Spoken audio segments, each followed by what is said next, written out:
Hello, my dear friends. How are you doing? Hope you are having an amazing day and not having to deal with drama.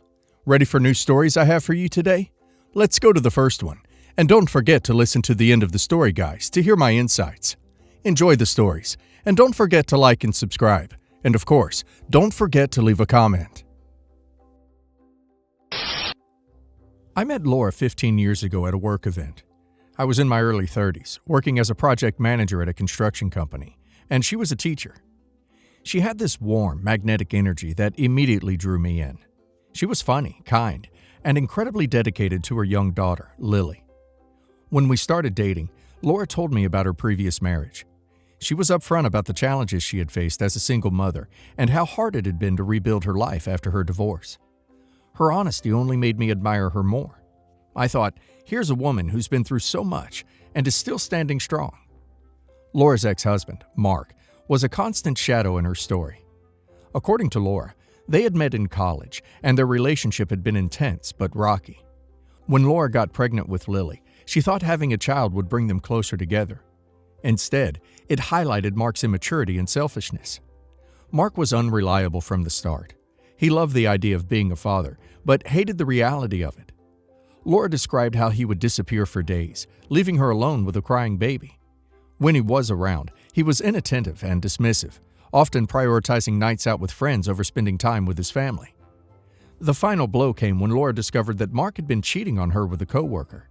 When she confronted him, he didn't even try to deny it. He told her he wasn't ready to be a husband or father and left. He moved to another state with the other woman and cut all ties with Laura and Lily. He didn't pay child support, didn't call to check in, and completely abandoned his responsibilities. When Laura and I started dating, Lily was 5 years old. She was a shy, sweet girl who quickly warmed up to me. I knew from the beginning that if I was going to be with Laura, I would also need to be there for Lily. Over time, I grew to love her as if she were my own. When I proposed to Laura a year into our relationship, I made it clear that I wanted to be a father to Lily in every sense of the word. Laura was thrilled, and we began the process of making our little family official. When Lily was 7, I adopted her legally. Mark, unsurprisingly, didn't contest the adoption. He signed away his parental rights without hesitation, as if Lily were just some old piece of furniture he no longer wanted. At the time, I was furious on Lily's behalf. How could a man be so indifferent to his own child? But I was also relieved, because it meant I could give Lily the stable, loving family she deserved. For years, life felt perfect. I worked hard to provide for Laura and Lily, and I took immense pride in being the best husband and father I could be. I was there for every milestone: Lily's first school play, her first soccer game, her high school graduation. She called me Dad, and it meant the world to me. Of course, Laura and I had our ups and downs like any married couple, but I never doubted her love for me. I believed we had built something strong and enduring. I thought I had finally given Lily the family she had always needed. But a few months ago, everything began to fall apart. One night, I came home early from a business trip and found Laura in our bedroom with another man. To my shock and horror, the man was Mark, Lily's biological father. I felt like the ground had been ripped out from under me. This was the man who had abandoned them both, who had left me to pick up the pieces of their shattered lives, and now he was back. Laura tried to explain, saying that Mark had reached out to her months earlier, claiming he wanted to reconnect with Lily. She admitted that their conversations had escalated into something more, and that they had been seeing each other behind my back. She cried and begged for forgiveness, but I couldn't even look at her. I filed for divorce the next day. The betrayal was too great to forgive. This wasn't just a one-time mistake. It was a calculated decision to reignite a relationship with the man who had caused so much pain. When I told Lily about the divorce, she was devastated. She begged me to reconsider, saying that everyone makes mistakes and that Laura deserved a second chance. She cried, got down on her knees, and pleaded with me not to tear our family apart. Her desperation made me hesitate. I loved Lily as my own, and seeing her so heartbroken made me question if I was making the right choice. But I told her that while I loved her, I couldn't stay in a marriage built on lies and betrayal. The next day, everything changed. I walked past Lily's room when I overheard her on the phone. She was speaking quietly, but I caught enough of the conversation to stop in my tracks. She was talking to Mark. "Don't worry, Dad," she said. I'm doing my best to convince him not to go through with the divorce. He's stubborn, but I think I can get through to him. Once he signs the papers and transfers everything to Mom, we can move forward with the plan." I felt like I had been punched in the gut. I stayed outside the door listening as she continued. "I know it'll work. He trusts me. Once everything's in Mom's name, she can divorce him, and you guys can be together. Just give me more time." That night, I confronted Lily about the phone call. At first, she denied it, but when I repeated everything I had heard, she broke down and admitted it was true. She had felt torn between me and her biological parents, and that she just wanted to see her family happy. Her excuses felt hollow. She wasn't just torn, she had actively conspired against me.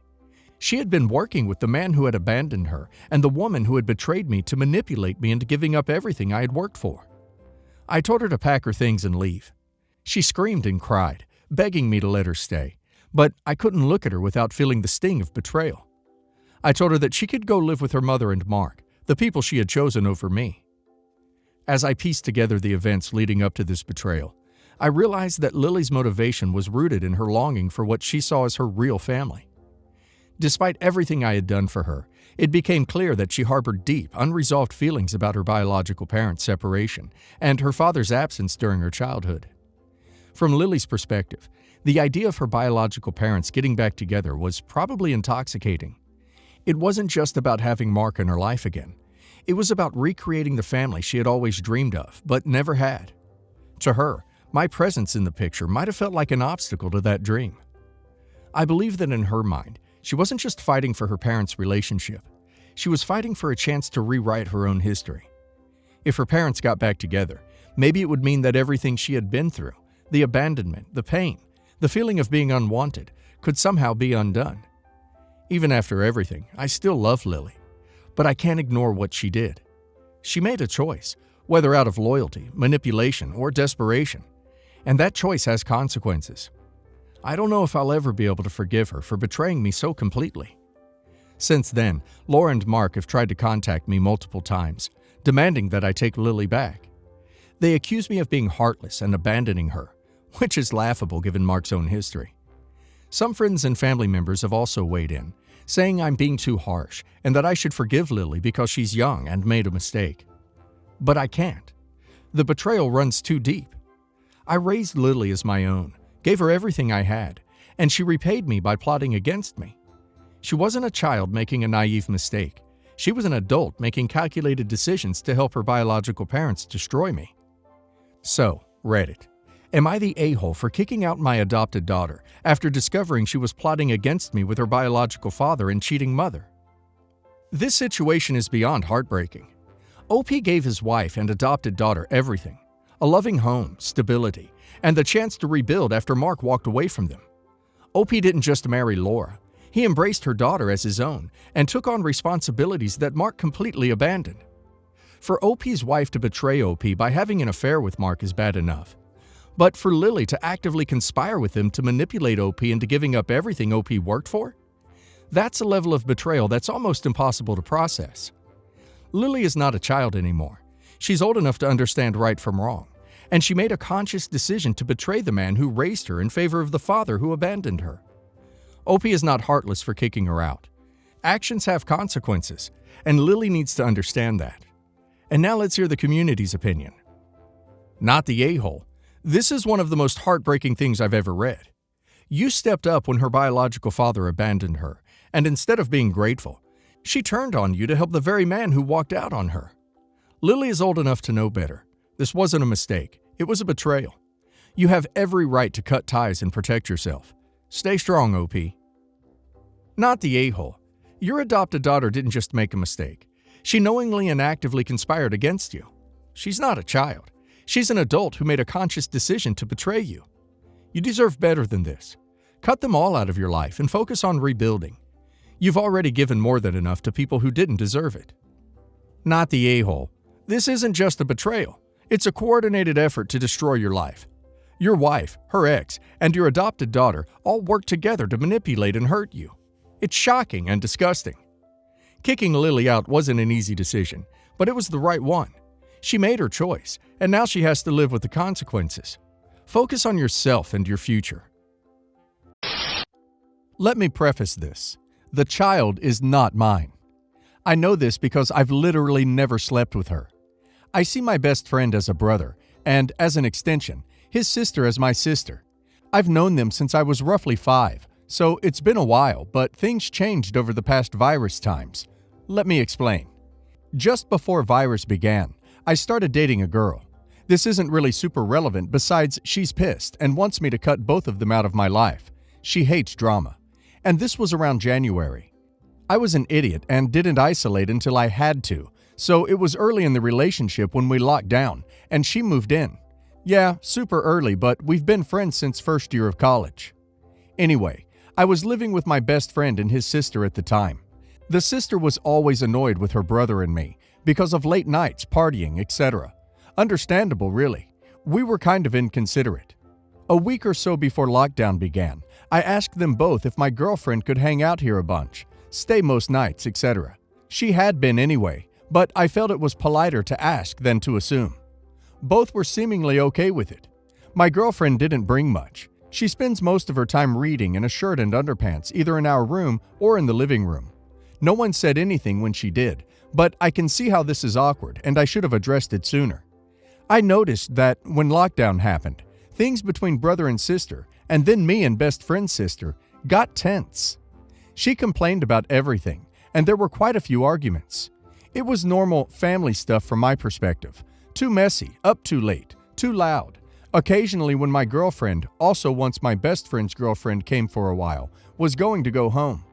These seemed to rectify within hours, if rarely days. We stopped getting high, drinking so much, and playing loud music, etc., to not be complete a-holes, and then life started to go back to normalish. Lockdown kinda lifted, and in this time, we went out for drinks and stuff a bunch. I black out a lot when drinking, so that's another reason. Anyway, it was like the first week when we were free, and I got really drunk, stupidly, and we were all together. Best friend, sister, my girlfriend, best friend's girlfriend. Sister was talking to some random guy at the bar, and they disappeared for the night. We end up getting back at God knows when, and I'm gone for a little while. I wake up the next morning to my girlfriend snoring. I don't get hangover, so I was fine in my opinion. Check phone, 3 missed calls and a bunch of texts from the sister. She's asking for me to pick her up from Cher's location. I get dressed and go. She's awkward when I pick her up, and it's honestly the first actual convo we've had in a while. She's embarrassed about her behavior and says she'd hate if things made me awkward. I tell her I don't mind. I see it as family stuff, and she seems genuine. I drop her off at gas station because she needs to buy something and is gone for a little while. When she comes back, she's very calm. I ask her if she got everything, and she says yes. Cool, we leave. We're nearly back when she asks me when my girlfriend is moving out and starts saying that she's not right for me, etc. I listen and then tell her that I appreciate her caring, but I really like this girl.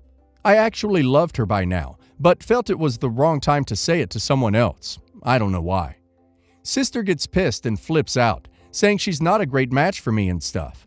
We get back and she storms inside, everyone asking what I'd done. Me and sister start bickering more as she starts getting more critical of girlfriend. My girlfriend sees this and, unbeknownst to me, starts apartment hunting. Today, she told me that she found a really nice place, a loft with huge windows and stuff that I love, and she says we can take it if I want. I don't know if the sister was listening, but she came in asking to talk to me. I say she can say it in front of my girlfriend. She tells me that she's pregnant and then mumbles. I ask who's the father, literally thinking she felt bad about that rando guy and me having to get her, but she just lingers and then tells me even if I don't stay with them, I'm going to have to pay for it. Obviously, I didn't do anything and have told my girlfriend that I'd take a test in anything because this is ludicrous. But she's really mad at me, and now my best friend is shouting at me, asking how I could do this, and all the while the sister is sitting crying, and I honestly don't know what to do. I'm starting to believe her. What a mess. Looks like she has feelings for you that would explain her sudden criticisms of your girlfriend, and also her final attitude on the lines of, if I can't get you, I'll ruin you for her too, and maybe still trap you with me. But yes, DNA test is a must now, and hopefully your girlfriend won't leave over this. Maybe should have listened to girlfriend when she suggested to cut ties with him. Maybe she noticed something before. First off, you've got to stop partying so hard that you black out. That's not good for you, or your friends, or your girlfriend. If you didn't party so hard, there wouldn't be any window for her to take advantage of you, or claim that you guys had S when you didn't. Second, do you know she's pregnant? The timeline in your story is a little fuzzy. Have you seen proof in the form of a test or doctor's appointments? If she is pregnant, she's probably scared. It doesn't excuse the behavior, but I can imagine a young person spiraling pretty hard. What she's doing to you is not okay. But if you're not sure if it's yours, which it sounds like you're not, don't be such an a-hole about it. And by that, I don't mean hold her hand and be her surrogate spouse. Your obligation would only be to the child, not to the mother. Try to treat her neutrally until that kid pops out and you can do a proper DNA test. And you might have to have a tough conversation with your girlfriend too. I partied too hard and blacked out a few times. I can't imagine that she is telling the truth. But on the off chance she is, what would that look like for us? You need to have that conversation before you move in together. Update. First couple days after finding out. I asked for a paternity test about 6 hours after the post. That was when everyone started to wake again. I hadn't slept and probably came off poorly, but nonetheless, I needed one. At first, I was met with anger, asking how I could doubt best friend's sister, and I really thought I was being the bad guy. I insisted with the words of the above post in mind, and best friend's sister asked me to leave and would tell me whether she would agree later when everything had calmed down. She tried to hug me. I cringed at the hug, and she ran back into the house crying. Best friend just stared at me and then shook his head and closed the door without a word. I didn't have a place to stay after this. My relationship was broken, and I wasn't sure if I could repair it. X had messaged me before, and honestly, I was selfish and couldn't really face someone who had done so much for me when I had the possibility of betraying that trust. I finally messaged her back about a day later, saying that it was probably best if we took some time apart. She agreed, stating the situation was too complicated. I'm still heartbroken about this, but it's for the best. I got a call saying that best friend's sister wanted to talk, and after, she would agree to the test. The next week. Where I live, there's a park that me and best friend used to hang out at. We'd been going there since like 9 years old. It isn't really anything special, but there's a swing set there and a bench and a slide, and not much else. And I only just realized, when I met them, how depressing the place is. It filled me with dread returning, and I was shaking when I arrived. Anyway, best friend and best friend's sister were sitting at the bench waiting for me. I showed up a little before the time, so I didn't know how long they had been there. Best friend's sister was visibly shaking. Best friend was looking at the ground. I sat down as far away on the bench from best friend's sister, and then asked why they wanted to meet. Neither spoke for what felt like forever, but best friend eventually asked if I still wanted to set up an appointment. I said yes. Best friend's sister asked if best friend could get something from a store about a block away. He seemed nervous, but he left. When best friend had gone, best friend's sister turned to me and confessed she wasn't pregnant. I felt really sick then, and honestly, it's the first time I've cried that badly in months. These were two people who I had trusted most in the world since my mom died, and half of them just weren't who I thought. I left there and then, and didn't speak to either of them when they texted or rang. I also didn't try contacting my ex, even though my heart ached for her. She did leave a couple messages and voicemails saying how she missed me and hoped we could patch things up, and maybe she was too hasty, but having reread the comments and messages regarding this situation from everyone on this sub, I realized I just wasn't good enough for her. Don't take that as me pitying myself. I've acted like a child. I put pressure on her because I've been dealing with things, getting blackout drunk, not respecting her dislike of this, other things that I'm reflecting on. And I've put pressure on my best friend and his sister for moving this girl in quickly. I didn't really realize that until someone mentioned it in my first post. So thank you for helping me understand that. Second meeting about a week or so after. Anyway, I haven't really slept since hearing the pregnancy was a fake and ended up calling a psychiatrist I used when my mother passed. We spoke at length about this, and I eventually realized I needed to understand the reasons for what happened.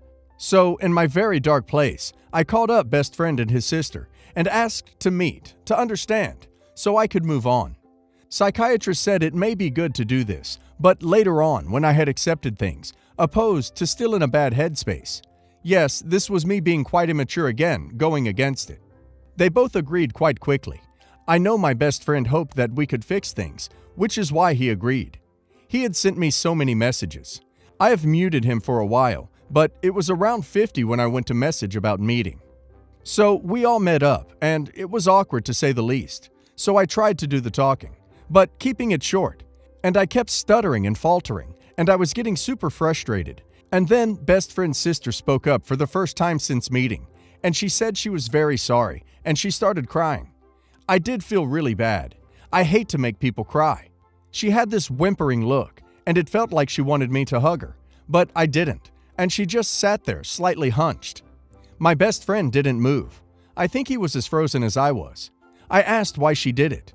I'll condense it in bullet points. She's been in love with me since she was 16. I was 12, so I'm still weirded out by this. She was afraid of losing me getting serious with someone. Ex didn't deserve me and I could do much better.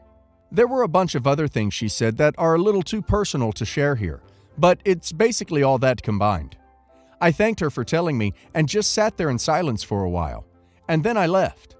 I don't know what to do. I miss my old life. I miss everything that was and not what has come to pass. I feel stupid, really stupid, and sad, really sad. Me now. I'm probably never going to speak to them again. It's weird spending nigh on every day seeing someone to, I guess, never again. I'm really going to miss them both, and my most recent ex. I feel like another part of me has died. The only thing I hope I can do is go up from here. I really wish they both move on quickly. As much as I hate them right now, I love them still, and it'll be better if we can just all remember the happier times in our own spaces. I doubt any of you involved are here and reading this, but on the off chance, D, M, and L, I wish you only the best. Anyway, I wanted to thank everyone who messaged on my last post. You were right, I do need to grow up. I disagree that I have an alcohol problem, but nevertheless, I'll heed what you've said and won't be getting that bad again. I'm heartbroken with everything that's happened, but I'm hoping that I can move on with my life somewhat. Update 2. So I took your advice. I spoke to my ex and I explained what I could. I still can't really wrap my mind around it, but I tried. And I cried. She cried too. She apologized for doubting me, but it wasn't her fault. I even doubted myself. I can't really expect anyone else to believe in me when I was acting in such a way. I haven't drank anything since that night. It feels better, I guess. At least I'm more aware of things. I've been to my psychiatrist a couple times since, and they're helping me, I guess. I don't know. I feel like there's a gap in me. Well, my ex asked if I needed her that she would be there for me. I thanked her but won't be responding to her again. I let her know that I'll probably need a lot of time.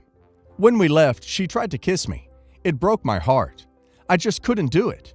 I'm sure she felt upset when I kinda turned my face down and she kissed my forehead. She lingered for a while there. She hugged me when she did. It's hard to even write this, but I thought you all should know about the end of the story. A lot of you have helped me understand the errors of my ways. I'm 32, girlfriend's 28. We've known each other for more than 10 years, and I've previously been in a relationship with her. That was when she was 20 and I was 24. We dated for 2 years, but then broke up. She then married another guy when she was 25. They had a child together, but since she was underweight at the time and could not get pregnant, they underwent in vitro fertilization and had a surrogate mother carry the child. But the child is not genetically related to the surrogate. Sadly, her husband passed away when their baby daughter was only 1 month old. This was around 2-3 years ago. My girlfriend and I rekindled our relationship this year, and she's been very upfront about everything.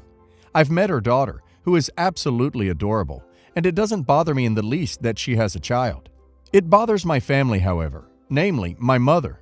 Once I told her that my girlfriend has a child with her previous husband, she immediately was suspicious. She grew even more suspicious upon seeing a picture of my girlfriend and her daughter together. My girlfriend is half Chinese, and her daughter is technically a quarter Chinese, but you can barely tell. Her daughter has light blonde hair, almost white, and sky blue eyes.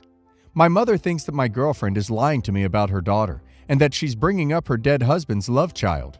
Of course, the fact that they used a surrogate and there's no pictures of my girlfriend being pregnant further solidified my mother's theory.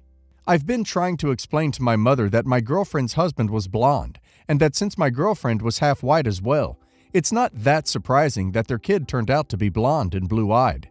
But she's still concerned. She's even managed to convince my older sister. Now they're both telling me to break up with her, that she's lying to me about the kid, and for me not to be entrapped by her. I haven't told any of this to my girlfriend yet, because I don't want to upset her. But my mother and sister, and even my father now, have started doubting the parentage of my girlfriend's daughter. I don't know what to do, because no amount of explanation seems to satisfy them.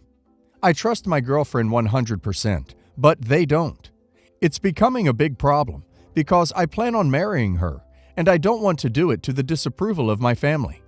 I'm 32, have a stable job, and on top of that, I'm really in love with my girlfriend. She is the only woman I've ever been in love with. So I'm seriously considering proposing to her after a year or so, but I don't want there to be any animosity and distrust between her and my family. So I'm stuck here. How should I convince my parents and family that my girlfriend is not lying about her daughter? You should avoid your crazy mother like the plague if you actually care about this girl.